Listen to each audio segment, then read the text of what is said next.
What conspiracy theories turned out to be true? The government is spying on your conversations and internet activity. No, we're not. Oh, thank goodness us government. We aren't spying on people through microphones and webcams.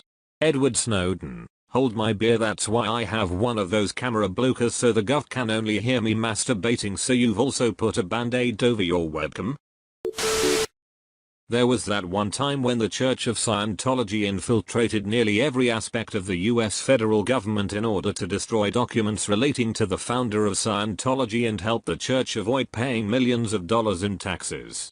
I forget how wild Scientology's history is in the US. Tobacco companies spent decades bribing the media, politicians, and scientists to lie about smoking actually being healthy and recommended by doctors. I mean, it was recommended by doctors. Way back in the 40s and 50s, when commercial pre-rolled and filtered cigarettes were becoming common. The logic was that because you were intentionally, aggressively inhaling, you were doing good for your lungs, by the regular overexpansion thereof.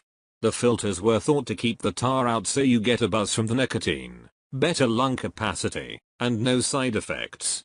Didn't take very long for that to change.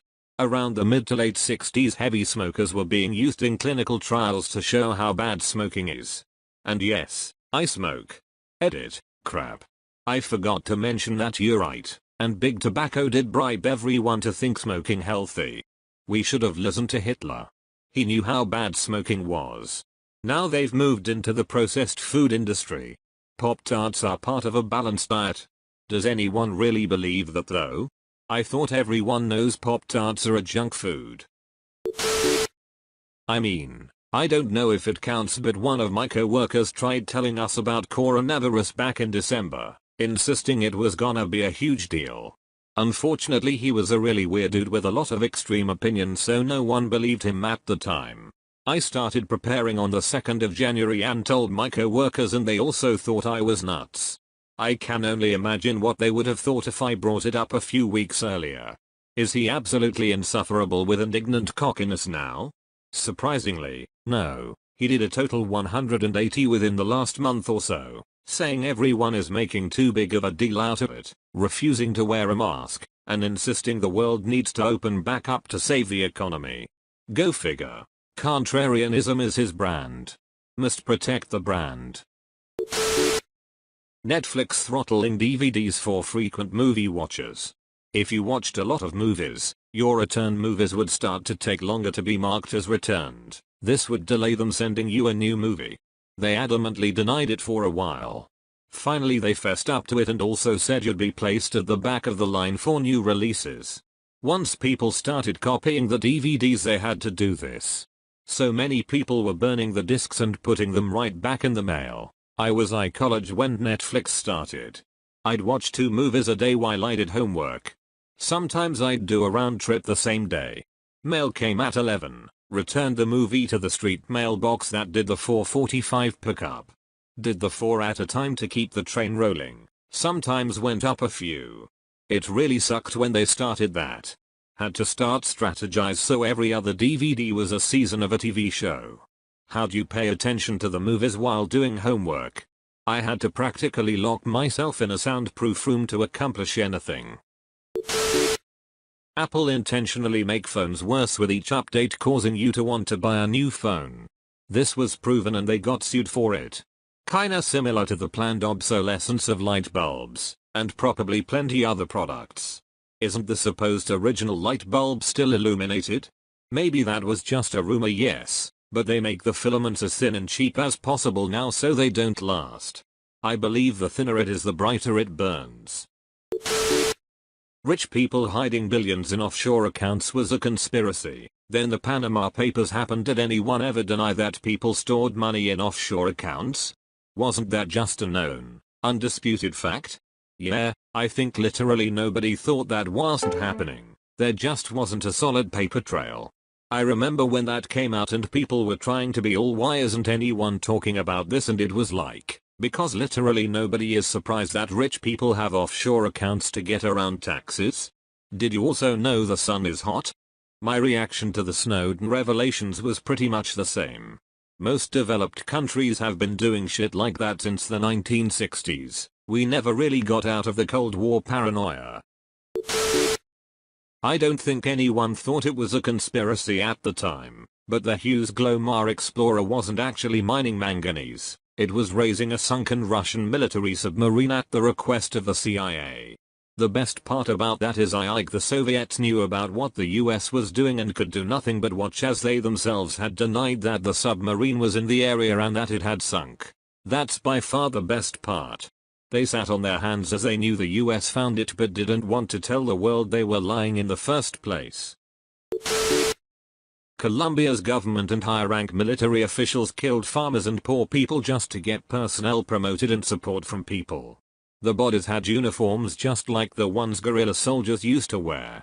People started noticing that something was wrong with these guerrillero bodies when the boots in some of the bodies were backwards and a lot of people went missing from villages.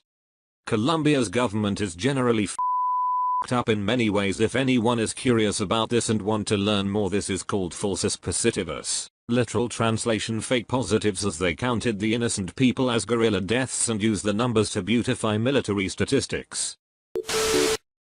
Damn it. These threads always start good, but then you start scrolling down and people no longer know what a conspiracy is.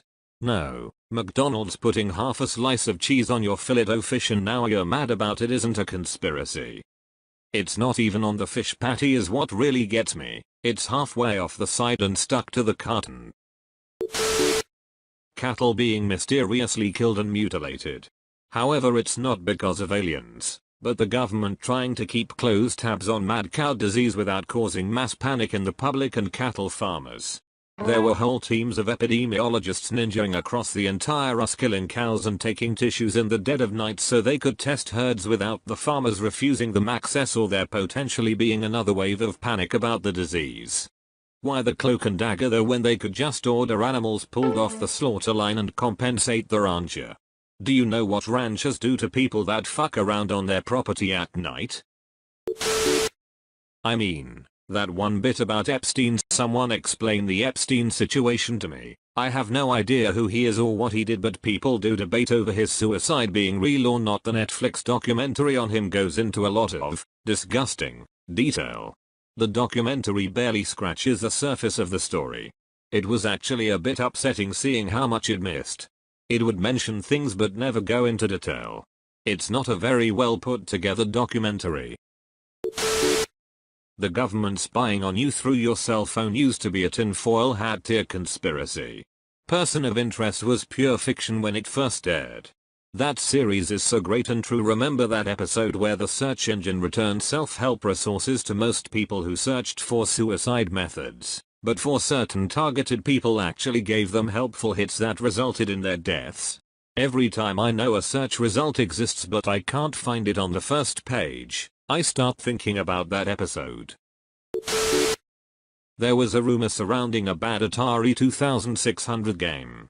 The game E.T. the Extraterrestrial was so bad that it is credited as a cause of the early 80s game crash. The conspiracy was that all the unsold copies of the game were buried in a New Mexico landfill as a method of mass disposal. This was discovered to be true in the early 2010s. Merck really did hide post-licensure surveillance data from the FDA, which clearly showed that their billion-dollar blockbuster drug Vixx was killing users left and right. Estimated 150,000 heart attacks were caused by the drug with around 60,000 deaths. Interestingly, Merck was testing Gardasil, the HPV vaccine, at the very same time it was knowingly killing people and intentionally keeping regulators in the dark about it. Kinda makes you think, doesn't it? Everyone involved in the decision that put that drug in the market surely got charged with mass murder, right? Surely. What kind of a mad world would we live in if money was worth more than people? The sinking of the Lusitania. The Germans justified sinking it due to it being used for military transport, while the British claimed it was merely a civilian vessel only.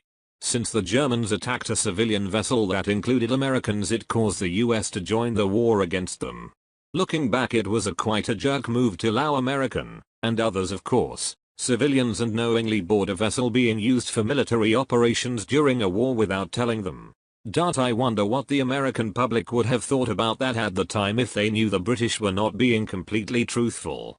I am not a historian, so if I'm missing or skewing any details, please jump in here. The Americans didn't join the war because of the Lusitania. It just heightened the anti-German sentiment.